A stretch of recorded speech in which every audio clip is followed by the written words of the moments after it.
malam hari ini saya boleh kembali melayani Bapak Ibu. Dan ini adalah satu privilege buat saya.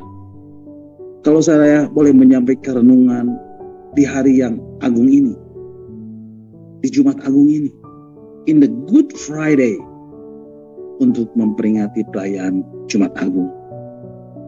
Bapak Ibu, pada hari ini, di mana-mana, di seluruh dunia, semua orang memperingati kematian Kristus. Dan kalau Bapak Ibu perhatikan di dalam kalender, ada banyak hari Jumat. Tapi Jumat ini adalah Jumat yang istimewa, sehingga disebut Jumat Agung. Tetapi jika kita melihatnya, sepertinya bertolak belakang dengan apa yang terjadi pada hari Jumat yang kita rayakan hari ini.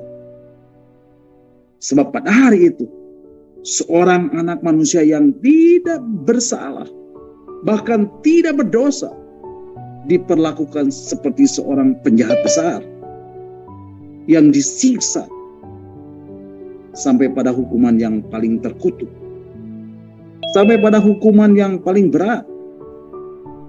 Kelihatannya bertolak belakang, sebab peristiwa yang diperingati itu adalah peristiwa yang tragis, peristiwa yang miris. Anak manusia dihina, diolok-olok, diludahin, dipukul, disesah, didera, disiksa, dicambuk bagi seorang penjahat besar yang harus menanggung hukuman yang terdahsyat, yang harus menanggung hukuman yang terberat, bahkan disalib, yang pada masa itu adalah hukuman yang paling berat. Bapak Ibu, disebut agung, atau arti lainnya adalah besar, megah, mulia.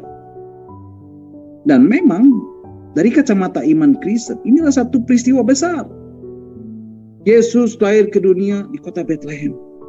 Tetapi kalau dia tidak pernah melewati jalan yang penuh dengan penderitaan, Via Dolorosa yang membawanya sampai ke Bukit Golgota, yang membawanya sampai ke Bukit Kalvari, kelahirannya tidaklah ada artinya apa-apa.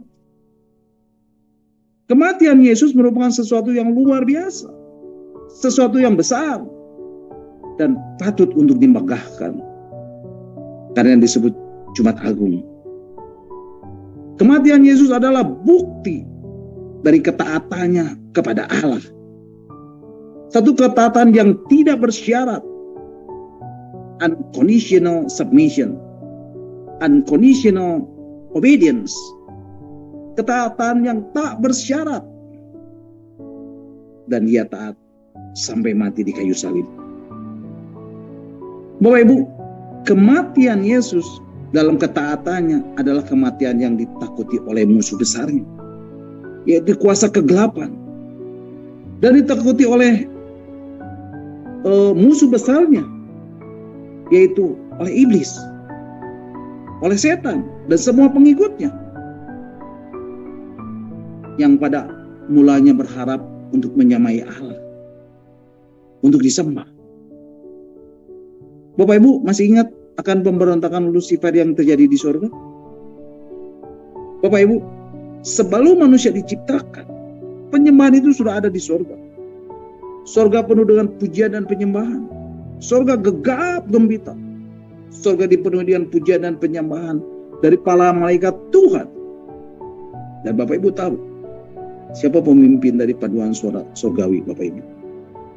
Bapak Ibu tahu siapakah worship leader pertama yang Tuhan beri mandat untuk memimpin pujian dan penyembahan itu? Ya, dia adalah Lucifer.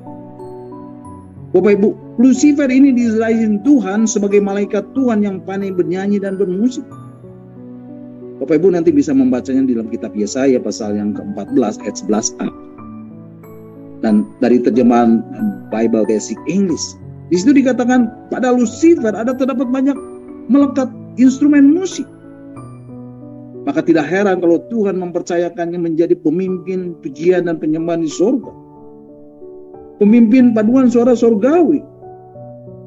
Dan di dalam tugasnya, Lucifer tidak perlu berteriak-teriak untuk memanggil penghuni sorga, untuk berkumpul dan menyembah Tuhan. Tapi dengan kepakan sayapnya, maka terdengarlah puji-pujian yang indah di sorga, dan seisi dunia sujud menyembah Tuhan. Oh, luar biasa. Dia malaikat yang sempurna dan harismanya luar biasa.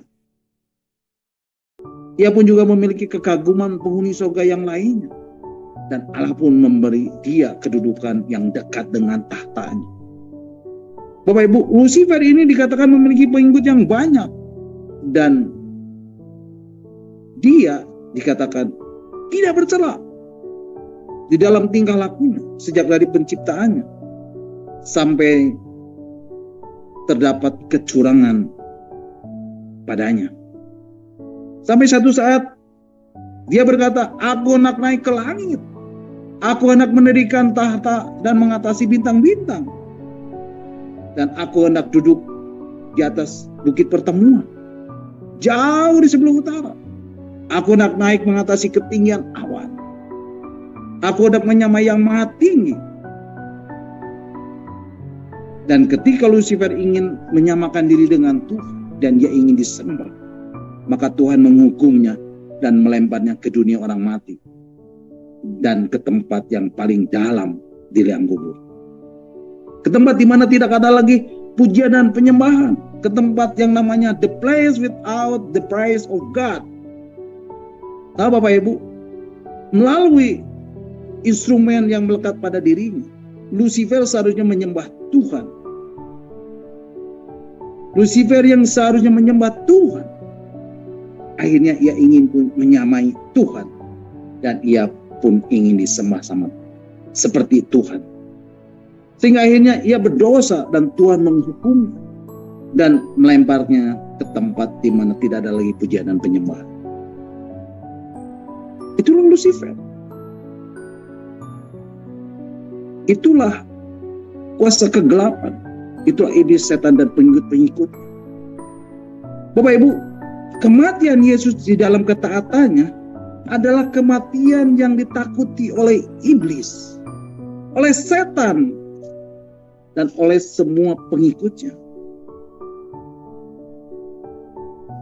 Bapak Ibu, dengan kesediaan Yesus mati di kayu salib, dan di dalam ketaatannya yang tanpa celah, Yesus menunjukkan bagaimana seharusnya makhluk ciptaan itu menghormati penciptanya dan taat pada penciptanya. Kematian Yesus di dalam ketaatannya secara tidak langsung menampar setan dan memukul iblis yang karena pemberontakannya, karena pengkhianatannya kepada Allah, dan dia dibuang dan menjadi musuh Allah. Jadi Bapak Ibu, dengan kematian Kristus di atas kayu salib karena ketaatannya, maka terjadilah perubahan yang sangat fundamental, perubahan yang sangat mendasar di seluruh alam semesta ini. Bapak Ibu perhatikan, ketika manusia pertama jatuh dalam dosa di Taman Eden, Alkitab menceritakan manusia kehilangan kemuliaan Allah. Roma pasal 3 ayat 23, firman Tuhan mengatakan, demikianlah firman Tuhan, karena semua orang telah berbuat dosa dan telah kehilangan kemuliaan Allah. Dan di satu sisi yang lain, manusia tidak lagi bisa berinteraksi dengan surga. Tapi melalui kematian Yesus di dalam ketaatannya, Alkitab memberitahukan kepada kita sebuah penegasan. Sekali lagi manusia yang sudah berdosa itu mengalami penebusan.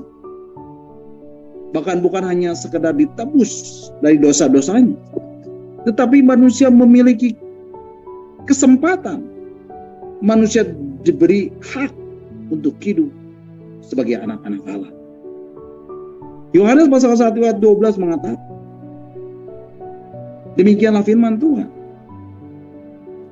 Tetapi semua orang yang menerimanya diberinya kuasa supaya menjadi anak-anak Allah, yaitu mereka yang percaya di dalam namanya.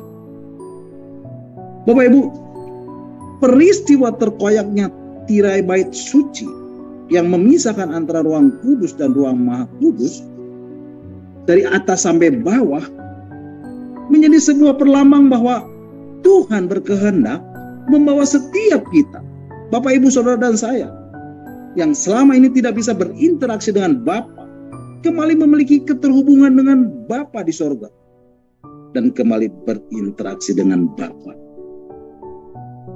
Karena penebusan di dalam Kristus, karena tubuh dan darahnya yang telah tercurah di kayu salib, itu telah menjadi korban keselamatan yang sempurna. Itu telah menjadi korban keselamatan yang sangat mahal harganya.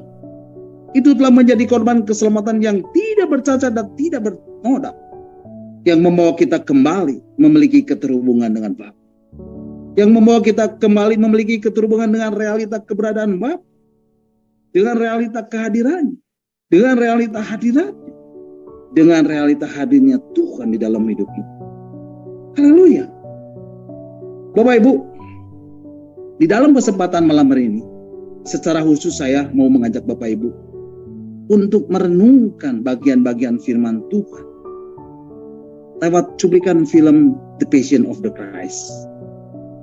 Satu rangkaian peristiwa yang Yesus alami sebagai anak manusia ketika ada di atas muka bumi ini.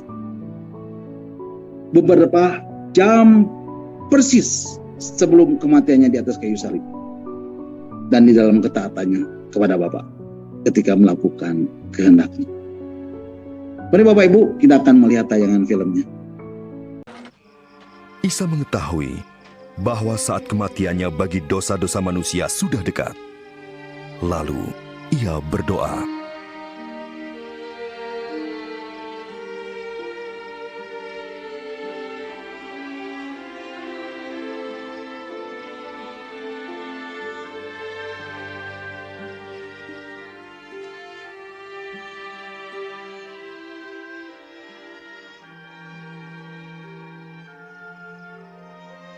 "Ya Bapa, sekiranya Engkau berkenan, jauhkanlah cawan ini daripadaku.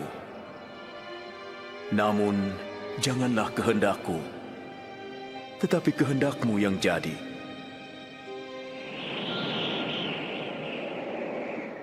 malaikat dari surga menampakkan diri kepadanya untuk menguatkan dia.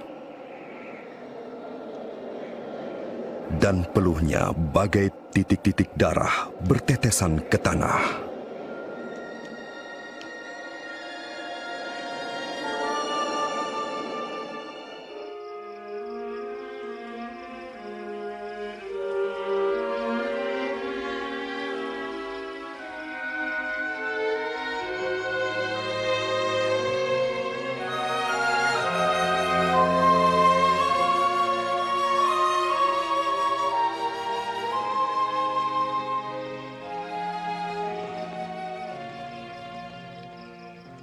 Mengapa tidur?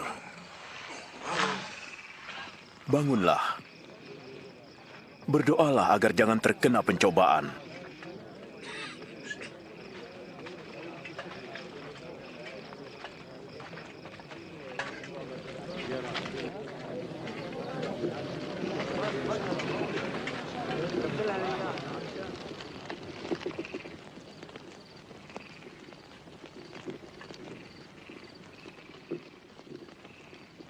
Yudas.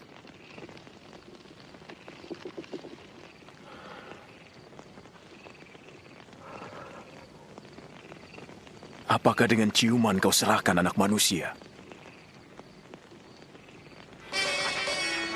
Junjungan, boleh kami serang dengan pedang?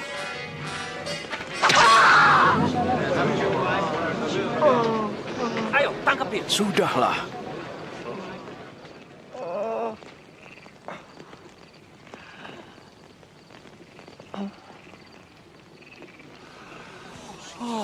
Mukjizat.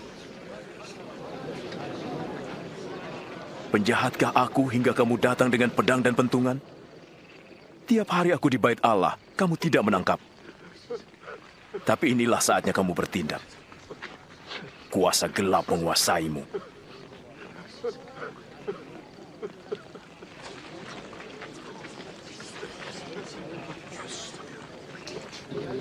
Tangkap dia.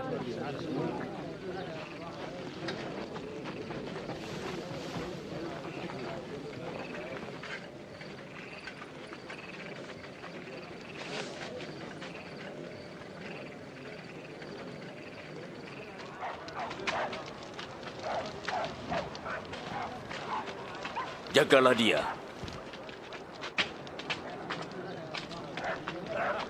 Para prajurit membawanya ke halaman dan mengolok-olok dia sebagai Raja Bani Israel. Inilah juga seorang raja. Katakan, apa yang akan terjadi?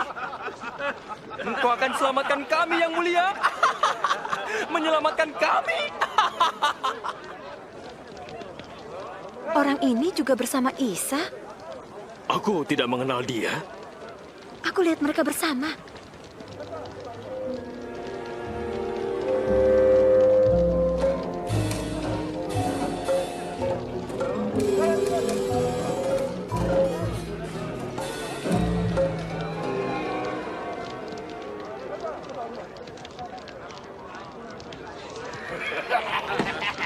Daulat tuanku. Bagaimana menghormati orang?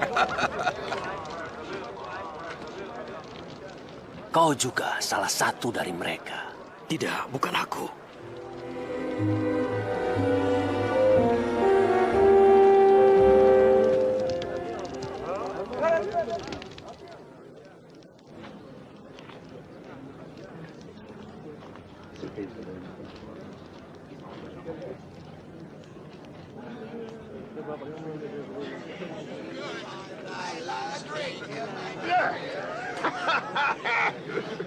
Pasti orang ini adalah pengikut Isa.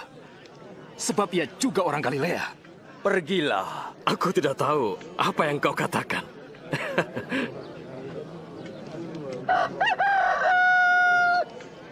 Isa menoleh dan menatap Petrus. Lalu Petrus ingat apa yang dikatakan Isa kepadanya. Sebelum ayam berkokok hari ini, engkau akan menyangkal aku 3 kali.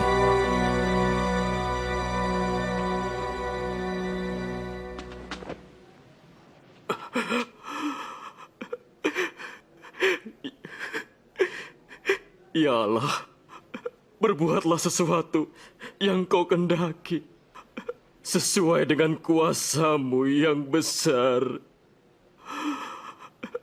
Engkau yang mengampuni nenek moyang kami ketika mereka durhaka. Engkau yang murka terhadap mereka, namun tidak memusnahkan mereka. Karena kasih-Mu, perjanjian-Mu, dan kesetiaan-Mu, Engkau menyelamatkan mereka.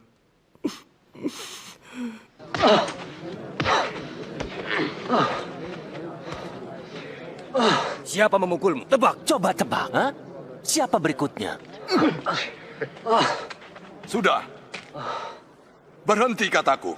Bawa dia ke mahkamah agama. Ayo.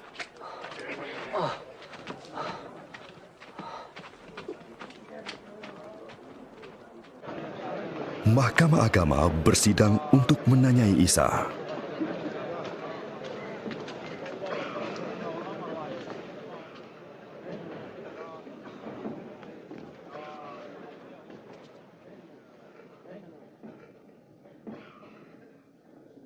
Katakan, apakah engkau Al-Masih? Jika ku jawab, kamu tidak akan percaya. Jika aku bertanya, kamu tidak akan menjawab.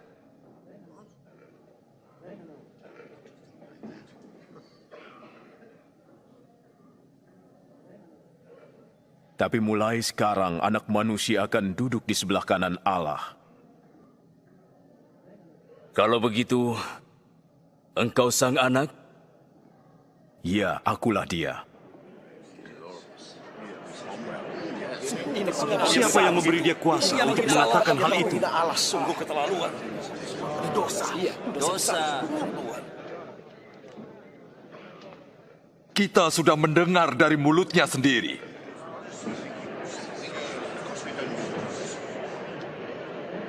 Bawa dia ke Pilatus. Ya, nyahkan dia. Ya, usir dia.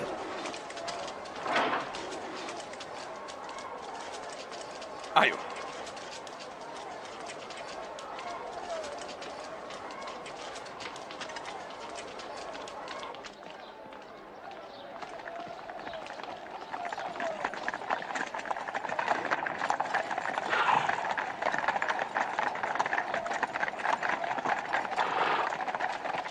Mereka membawa Isa ke hadapan Pontius Pilatus, gubernur Rom yang kejam, yang telah menyalibkan ribuan orang.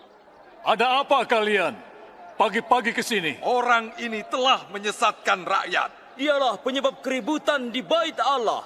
Apa hukuman untuknya? Hukum dia. Aku tidak mempunyai alasan untuk menghukum orang ini. Ia bersalah yang melarang rakyat membayar pajak kepada Kaisar dan mengaku sebagai Al-Masih, Raja. Raja? Engkau Raja Bani Israel? Ya, benar. Ia mulai dari Galilea dan sekarang sampai di sini. Di Galilea? Dia orang Galilea? Kalau begitu, serahkan dia kepada Herodes. Bukankah ia masih ada di Yerusalem? Bawa dia ke Herodes.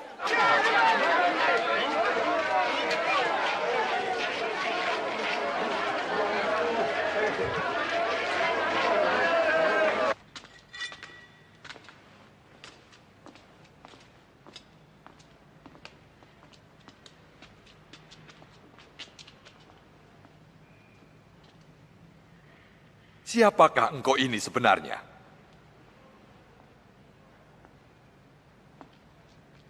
Siapa saja yang menjadi murid-muridmu? Banyak orang mengatakan bahwa engkau dapat membuat mukjizat.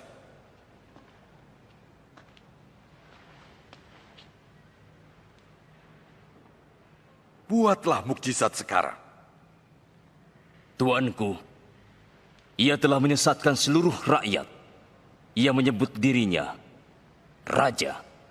Orang ini, Raja?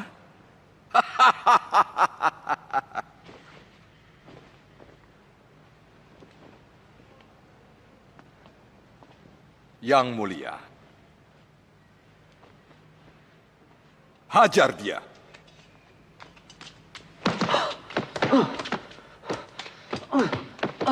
Kembalikan ke Pilatus. Ini wilayahnya.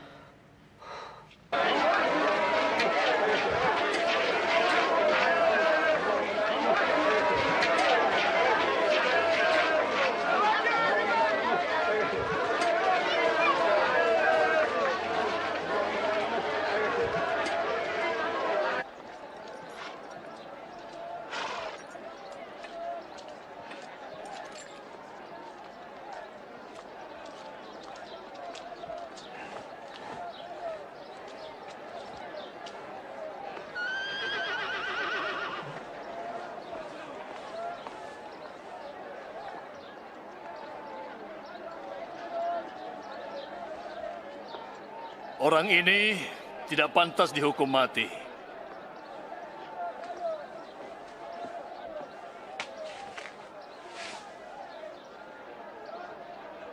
Jadi aku akan menghajarnya dan melepaskannya. Engkau wajib membebaskan seorang tahanan pada hari raya ini. Bebaskanlah Barabas bagi kami. Ya, Barabas. Dan singkirkan orang ini. Ya, bebaskan Barabas.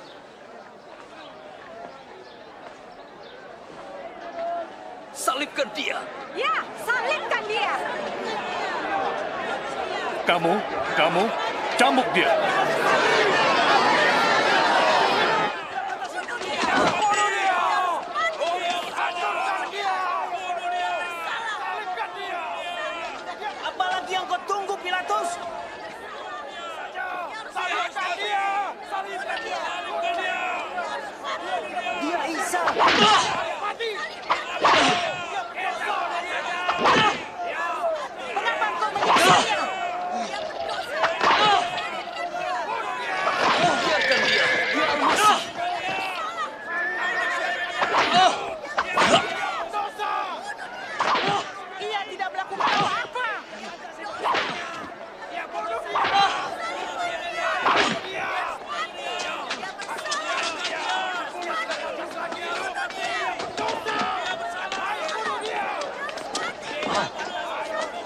Suruh dia berdiri.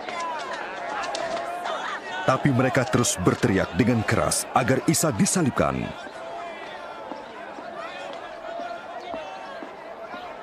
Akhirnya Pilatus menjatuhkan hukuman mati kepada Isa. Ia membebaskan Barabas yang dipenjarakan karena pemberontakan dan pembunuhan, lalu menyerahkan Isa kepada mereka untuk disalibkan. Minggir! Minggir! Mundur! Minggir! Ayo! Ayo! Beri jalan! Minggir! Hei! Minggir kamu! Minggir! Hei! Beri dia jalan! Minggir kalian! Hei! Minggir kamu! Ayo jalan! Bangun! Ayo bangun!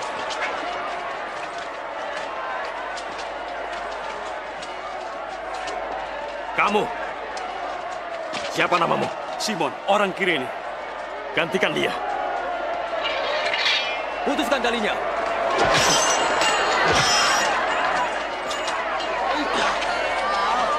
Kau, pikul ini. Ayo jalan, cepat.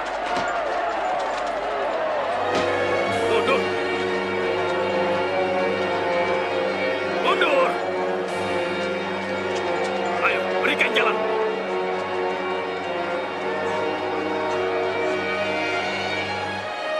Ayo, berikan dia jalan.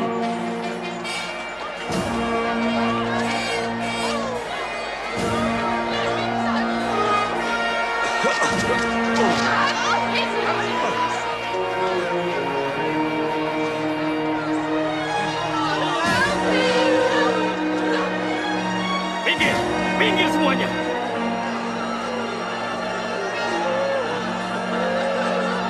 Minggir.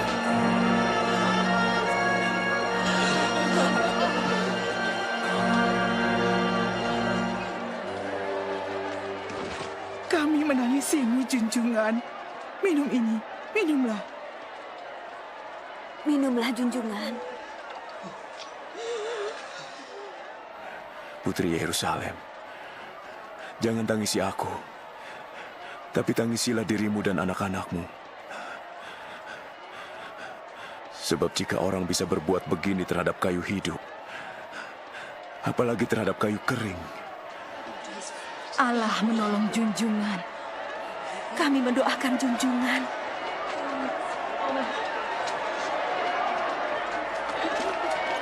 Maju. Kesini, maju. Ayo cepat. Ayo lebih cepat. Kamu kesini, cepat. Ayo lebih cepat. Jalan. Ayo. Cepat. Ayo cepat. Maju lagi. Kamu sekarang jalan. Ayo. Cepat.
Ayo terus.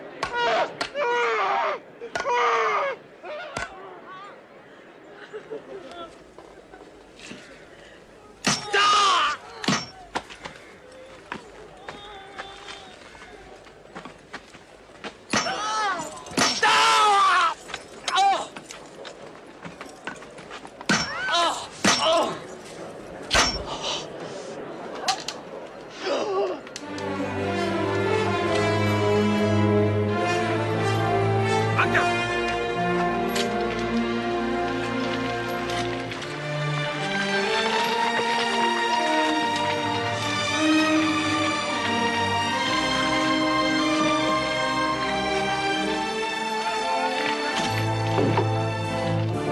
Tancap asaknya.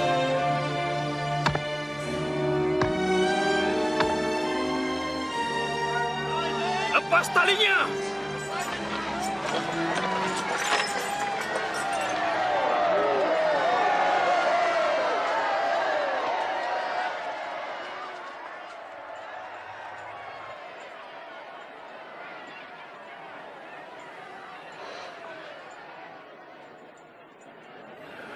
Ampuni mereka, Bapa. Mereka tidak tahu yang mereka perbuat.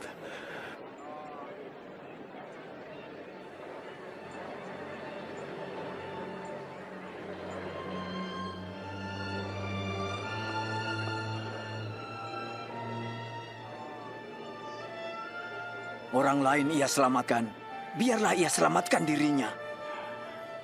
Ya, jika engkau Al-Masih, selamatkanlah dirimu. Turunlah dari salib. Tunjukkan salah satu mujizatmu.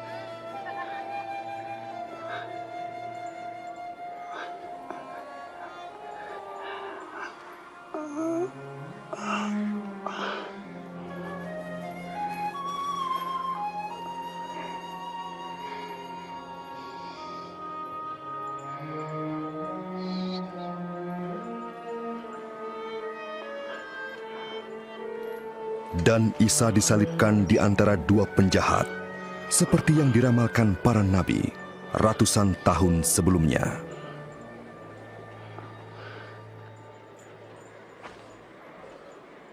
Inilah dia jubah yang ajaib. Sini, ayo. Ini milikku. Jangan dibagi. Mari silakan aku. Kita undi saja. Ayo, kita undi saja dulu. Ayo. Aku pasti menang. Ayo, sini. Kau tidak bisa. Pasti aku yang menang. Lihat saja nanti. Ayo. Aku yang menang. Akan kau apakan jubah itu? Selalu menang. Yang menang.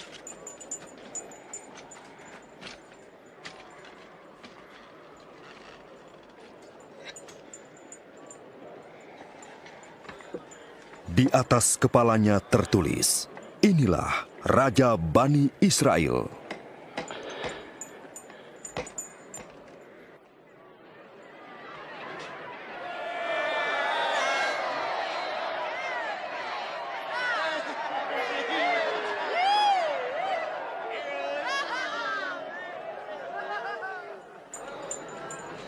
Selamatkan dirimu jika engkau Raja Bani Israel.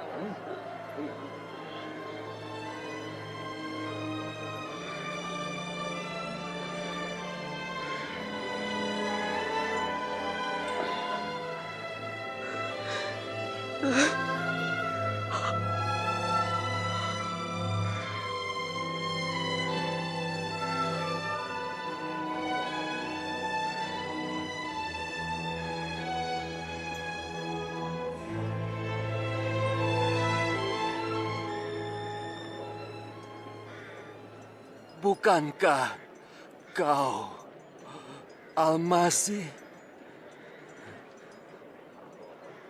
Selamatkan dirimu dan kami.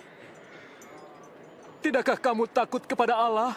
Ia menerima hukuman yang sama sepertimu.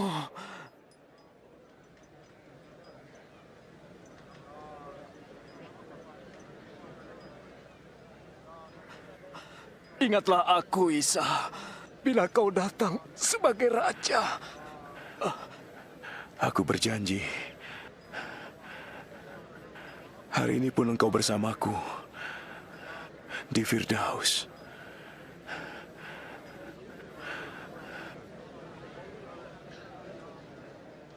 Waktu itu kira-kira tengah hari. Kegelapan meliputi seluruh daerah itu sampai menjelang sore.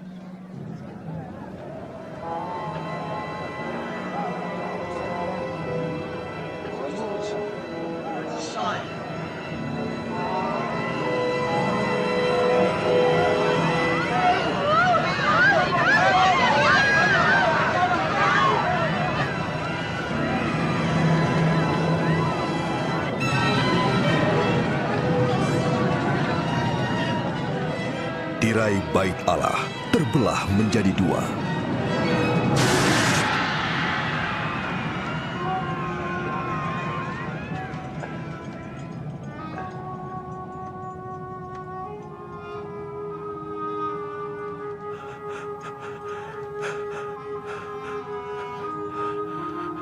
Ya Bapa,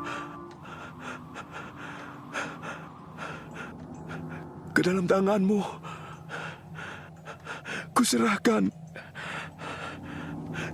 nyawaku.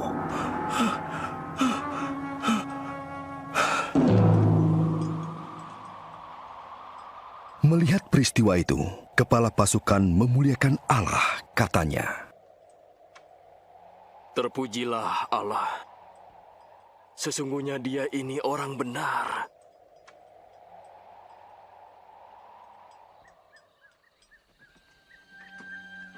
Yusuf Arimatea, seorang anggota Mahkamah Agama, tidak menyetujui tindakan ini. Ia meminta izin dari Pontius Pilatus untuk memakamkan Isa sebelum hari Sabat tiba. Haleluya. Terpujilah Tuhan kita, Yesus Kristus, yang telah rela mengorbankan nyawanya untuk menebus dosa manusia. Bapak Ibu, itulah satu rangkaian peristiwa yang Yesus alami sebagai anak manusia ketika ada di atas muka bumi ini. Beberapa jam persis sebelum kematiannya di atas kayu salib dan di dalam ketaatannya kepada Bapa ketika melakukan kehendak.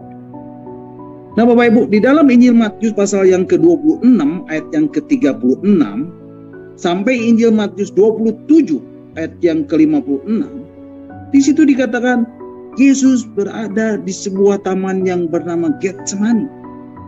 Lalu Yesus berkata kepada Petrus, Yohanes dan Yakobus, hatiku sangat sedih, sepertinya mau mati rasanya.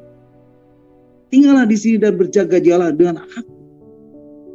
Maka ia maju sedikit, lalu sujud dan berdoa, katanya, ya Bapakku, jikalau sekiranya mungkin, biarlah cawan ini lalu daripada aku.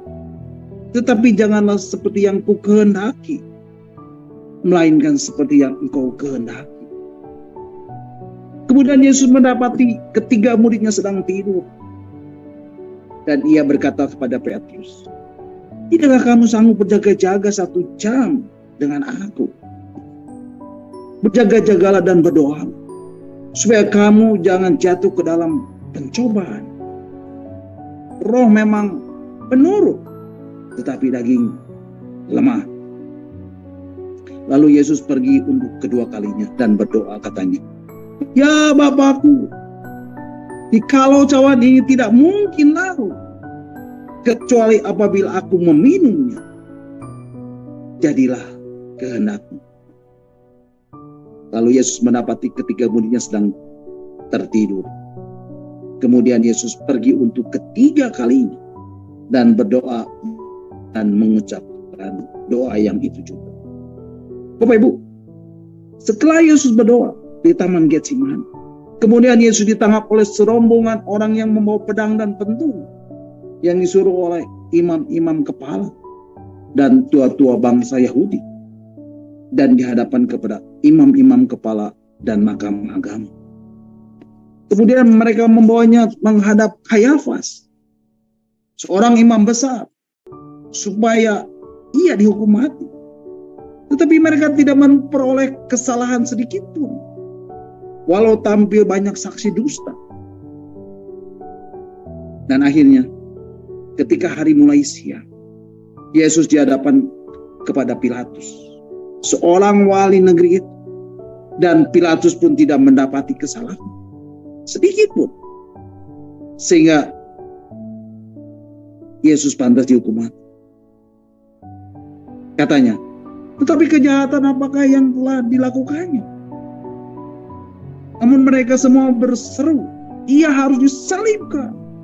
Ia harus disalibkan. Ia harus disalibkan. Bapak Ibu, pada masa itu telah menjadi kebiasaan bagi wali negeri untuk membebaskan satu orang hukuman pada tiap-tiap hari raya itu atas pilihan orang banyak dan oleh hasutan imam-imam kepala dan tua-tua. Orang banyak bertekad untuk meminta supaya Barabas dibebaskan dan Yesus dihukum mati. Lalu ia membebaskan Barabas bagi mereka, tetapi Yesus disesatnya, lalu diserahkannya untuk disalibkan. Bapak Ibu, kemudian saudara-saudara wali negeri membawa Yesus ke gedung pengadilan, lalu memanggil seluruh pasukan berkumpul di sekeliling Yesus. Mereka menanggalkan pakaiannya dan mengenakan jubah ungu kepadanya. Mereka memahkotai, mereka menganyam sebuah mahkota duri dan menaruh di atas kepalanya, lalu memberikan dia sebatang buluh di tangan kanan. Kemudian mereka berlutut di hadapan dia dan mengelokkan dia. Katanya, "Salam hai Raja orang Yahudi." Mereka meludahinya dan mengambil bulu itu dan memukulkan ke kepalanya. Sesudah mereka mengolok-olokkan dia, mereka menanggalkan jubah itu daripadanya dan mengenakan pula pakaian kepadanya. Kemudian mereka membawa dia keluar untuk disalibkan. Bapak Ibu, darah Yesus menetes di sepanjang jalan Via Dolorosa, di sepanjang jalan yang penuh dengan penderitaan. Dan Yesus berjalan menuju Bukit Golgota. Dia seperti anak domba yang dibawa ke pembantaian. Darahnya menetes.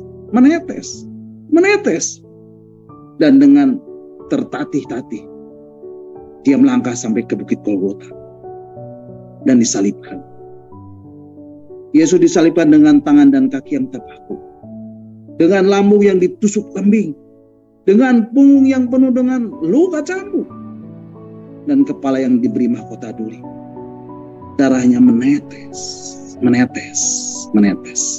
dari atas kepala ke seluruh tubuh sampai ke ujung kaki. Darahnya menetes. Darahnya menetes ke tanah dan ke bumi ini untuk menebus dosa manusia. Dosa Bapak Ibu Saudara dan saya yang hidup di muka bumi ini atas hukuman maut dan kematian. Bapak Ibu, inilah karya terbesar dari pengorbanan Yesus untuk menebus dosa kita dan menyelamatkan kita dari upah dosa, yaitu maut. Nah Bapak Ibu, malam hari ini saya mau tegaskan buat Bapak Ibu, apa yang selama ini orang katakan tentang kemenangan di dalam Kristus, tentang kemenangan atas salib Kristus yang dialami oleh orang-orang percaya kepada-Nya.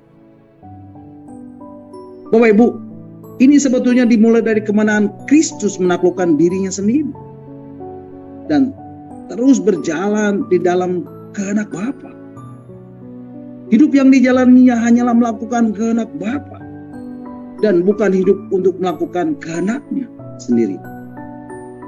Karena ketika di Taman Getsemani, sampai 3 kali dia menaikkan doa yang sama.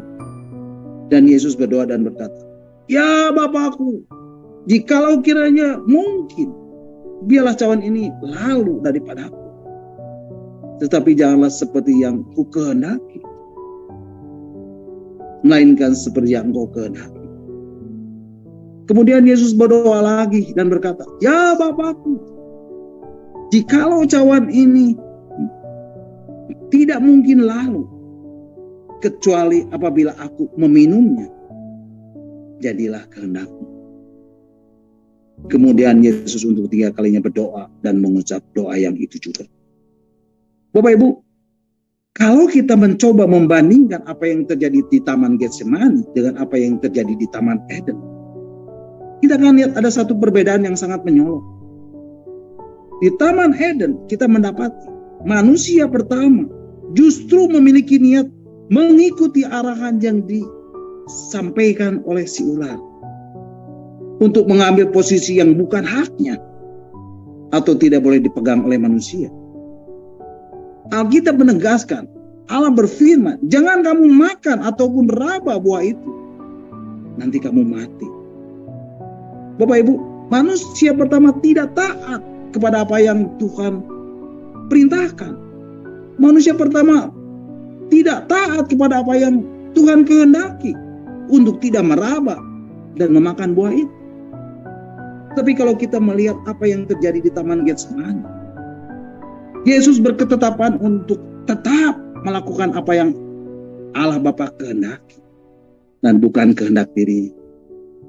Bapak Ibu, Yesus terus belajar melangkah dan mengikuti kehendak Bapa. Walaupun pada akhirnya dia mengetahui apa yang Bapa inginkan untuk dia jalani, yang justru menghantarkannya ke kayu salib. Tetapi Alkitab memberi penegasan karena ketaatannya. Maka walaupun Yesus harus mati di kayu salib, tapi pada hari yang ketiga kuasa kebangkitan dicurahkan dan membangkitkan Yesus kembali. Dan bukan hanya membangkitkan Yesus dari antara orang mati, Alkitab juga memberikan penegasan kepada kita. Bapa di surga mempermuliakan dia dan menundukkan Yesus di sebelah kanannya di surga, mengaruniakan kepada yang nama di atas segala nama, sehingga di dalam nama Yesus semua kuasa yang ada di langit, di bumi, dan di bawah bumi tunduk dalam nama itu. Bapak Ibu, inilah yang saya mau tegaskan buat Bapak Ibu. Kitab Filipi pasal 2 ayat yang kelima. Mari Bapak Ibu kita akan bacanya. Filipi pasal yang kedua ayat yang kelima. Dengan jelas memberikan penugasan. Paulus berkata, hendaklah kamu dalam hidupmu bersama menaruh pikiran dan perasaan yang terdapat juga dalam Kristus Yesus.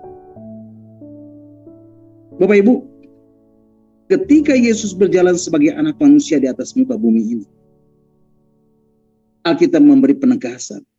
Yesus selalu hidup sebagai anak yang taat. Ia terus melangkah, mengikuti tuntunan dan arahan Roh Kudus. Bahkan ketika Roh menuntun dia ke padang gurun, Yesus tetap taat. Ketika Roh menuntun dia untuk naik ke atas kayu salib, Yesus terus melangkah dalam ketaatan mutlak. Itu sebabnya Alkitab memberi penegasan. Yesus dikaruniai nama di atas segala nama, sehingga di dalam namanya semua kuasa di langit, di bumi, di bawah bumi harus tunduk. Dan saya yakin prinsip yang sama akan berlaku juga atas kita. Bapak Ibu, ayo tinggalkan manusia lama kita yang selama ini terus mengejar realita kita sendiri. Kalau selama ini kita terus mengejar apa yang menjadi agenda kita pribadi, ini saatnya kita belajar seperti Yesus. Mari kita melipat lutut kita dan kita berkata, Bapa, bukan kehendakku yang jadi, kehendakmu lah yang jadi. Bapak Ibu, ketika Bapak Ibu mengambil sebuah sikap, aku berketetapan dalam hidup untuk terus menundukkan diri, untuk terus melangkah, untuk terus mengikuti tuntunan Roh, sama seperti Yesus, maka Bapak Ibu akan mendapati ketika Bapak Ibu harus melangkah, mengikuti tuntunan dari Roh, dan kalau Bapak Ibu mendapati harus melangkah, mengikuti tuntunan Roh yang membawa Bapak Ibu masuk ke berbagai pengalaman yang tidak enak, ketahuilah, ketika Bapak Ibu dibawa oleh Roh masuk ke padang gurun, Bapak Ibu akan mendapati di padang gurun, sebagaimana Yesus menaklukkan iblis, Bapak Ibu juga akan alami. Ada banyak perkara-perkara besar, ada banyak mukjizat-mukjizat yang akan terjadi dalam hidup Bapak Ibu. Kenapa Bapak Ibu? Karena setiap kali melangkah di dalam ketaatan, akan selalu ada langit yang terbuka di dalam diri Bapak Ibu.